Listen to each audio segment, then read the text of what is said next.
Calling all detectives.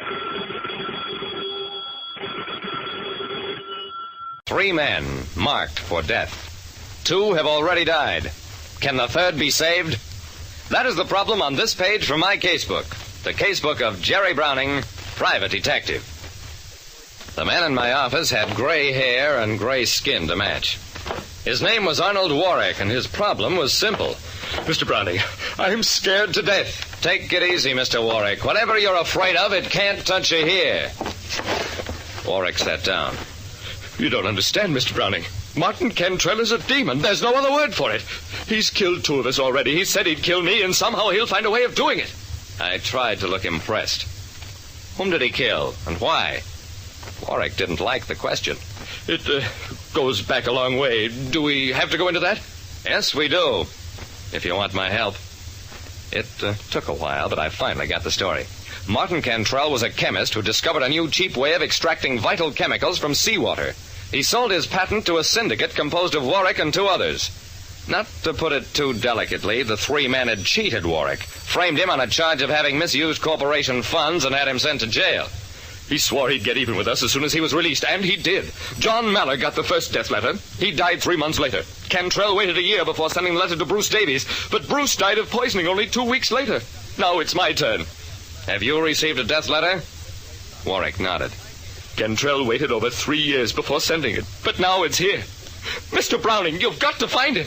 Tell him I'll make restitution, do anything, if he'll spare my life. A chemist who'd been falsely sent to jail killed 2 of the men who had framed him and sent a death threat to the third.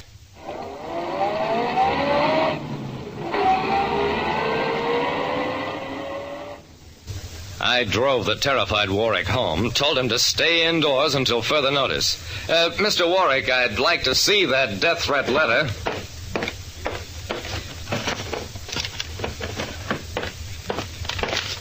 The letter was written in a neat, precise hand and came right to the point.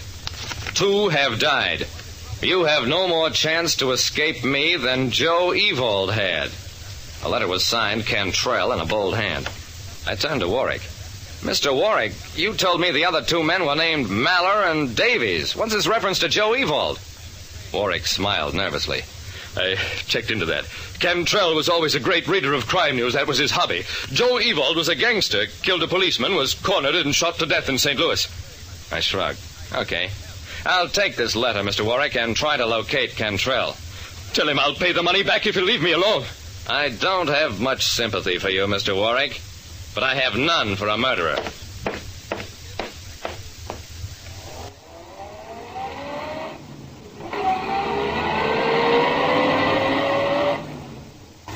Tracing a man who's been in hiding for over 4 years isn't the world's easiest job.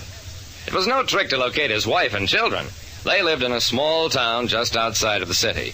She supported the children by working in a dime store. Assured me she hadn't seen her husband since he was released from prison.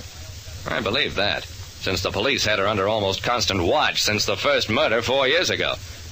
It was a cold trail, and I didn't have much hope of succeeding where an entire police department had failed. Still, I tried. Did a man by the name of Martin Cantrell work here? Sure, 4 years ago, for 2 weeks. Are you another one of those cops looking for him? Yeah, I guess I am. Never mind. It happened that same night. A flash from police headquarters that Arnold Warwick was dead. Lieutenant Dawson of Homicide stopped giving instructions long enough to tell me the details. We found him in the living room, Jerry. Not a mark on him. But just look at his face. I looked and saw a face still contorted in terror. Cantrell said he'd get him. I guess he did. Warwick was right. The man must be a demon. He won't get away. I've got every road and every station blocked. Sooner or later, he'll show himself and we'll get him.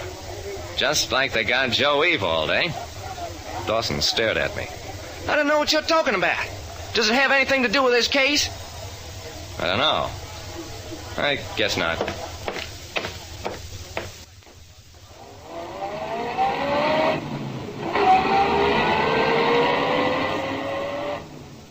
Dawson was sure that Cantrell would show himself, but days passed and there was no sign of him. The newspapers gave the story a big play, especially after the autopsy reports could give no clue as to how Warwick died. The papers ran pictures of Cantrell and trotted out all the old yarns about mysterious poisons that leave no traces in the body. But even all the publicity didn't help reveal Cantrell's hiding place. Jerry, I don't get it. Man has no money. He's got to eat and have a place to sleep, and he can't get either without working someplace. So where can it be? I don't know, Dawson. Unless his wife is hiding him out. Dawson shook his head. She's got a tiny 3-room flat above a store, no place in it to hide. He's not with his family, I guarantee that.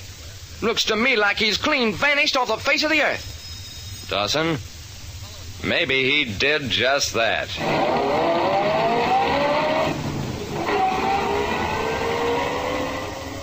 I went on back to my office, got out the letter Cantrell had sent Warwick, read it over again for maybe the 50th time.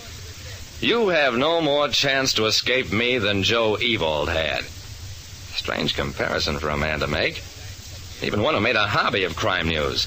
Why Joe Ewald? Why not any of 3 or 4 big crime stories that had made the papers in recent months? Why did Cantrell pick a name that not even a police lieutenant recognized? On a hunch, I went to the file room of the Evening Courier. I found the Joe Ewald story after a while, hidden on page 3 in the issue of August 18, 1 year ago. No wonder the name meant nothing to Dawson, but it meant a lot to me.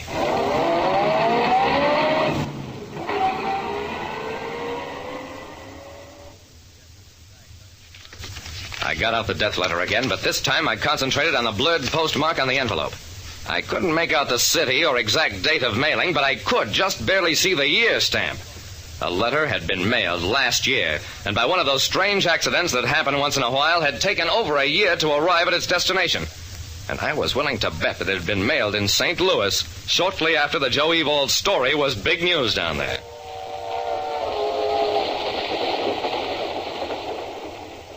Dawson and I went to St. Louis, and we located Martin Cantrell with practically no trouble at all. In a cemetery. He'd been living under an assumed name, but it was easy enough to track him by description. Maybe he'd meant to kill Warwick. Probably he did. But he died first in a rooming house fire. And what did kill Warwick? A heart attack, brought on by cumulative fear and tension. Like I said, there are many ways of dying, and being frightened to death is just as permanent as any. Listen next time to Calling All Detectives, mystery drama, mystery quiz, and a chance for you to match wits with yours truly, Jerry Browning, Private Detective.